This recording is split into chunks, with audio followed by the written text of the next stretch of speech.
This is Nexium 24 hours. It treats frequent heartburn and it contains acid reducer. It just blocks the acid at the source. So one capsule for 24 hours. Let's open the package.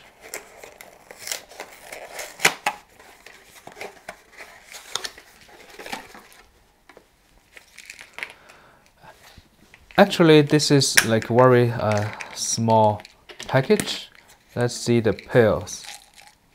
Yes, it's very small, but it's very effective. It says it's delayed release, so you just don't want to take more within 24 hours.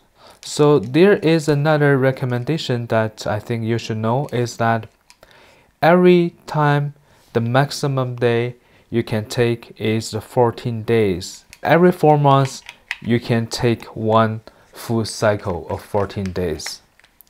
And the next thing you need to know that it usually takes 3 to 5 days to reach the full effect.